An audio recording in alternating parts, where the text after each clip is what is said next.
Nagaan siif haa ta'u har'asmoo fakkeenya wayii si barsiise jedhee kananii mee gadi jedhiitii bishaan si jala jiru kana amma quuftutti dhugi mee sirriitti amma quuftee nagee jettutti dhugi.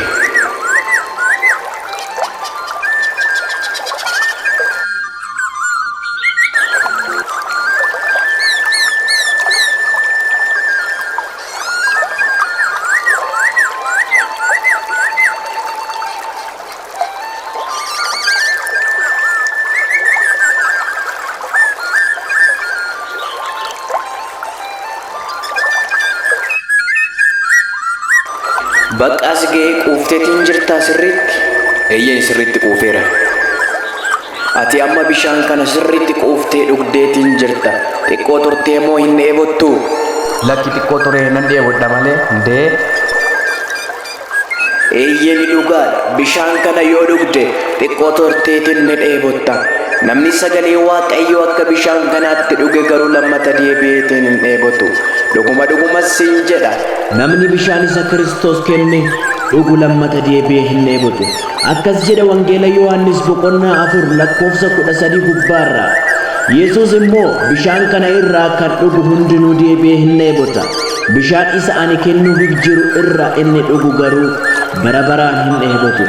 Bishaan inni ani kennuufiif jiru isa keessatti burqaa bishaanii isa jireenya bara baraatiif burquu hin taa'u jedha. Akkas jedheetiin dubbata Wangeelli Yohaannis boqonnaa 4 lakkoofsa 13 irraa. Kanaafiyyuu namni bishaan isa Yesuus Kiristoos kennuufii kana dhuge lammata deebi'ee hin dheebotu. Inni bishaan jireenya namaaf kennudha. Namni biddeena isa Yesuus Kiristoos isaaf kenne nyaatu lammata deebi'ee hin beela'u. Sababbiin isaa immoo biddeenni Yesuus Kiristoos namaaf kennu hanga bara baraatti nama jiraachisa.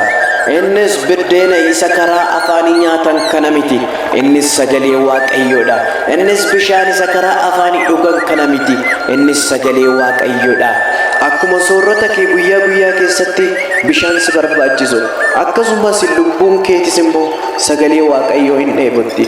Kanaafiyyuu lubbuu kee kana sagalee Waaqayyoo obaasi. Sagalee Waaqayyoo nyaachisi.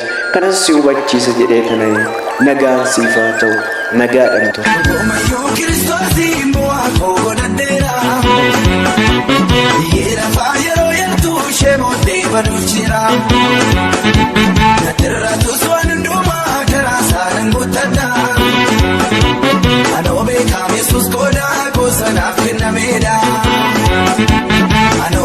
Yesus koda ko sanaf kenna mera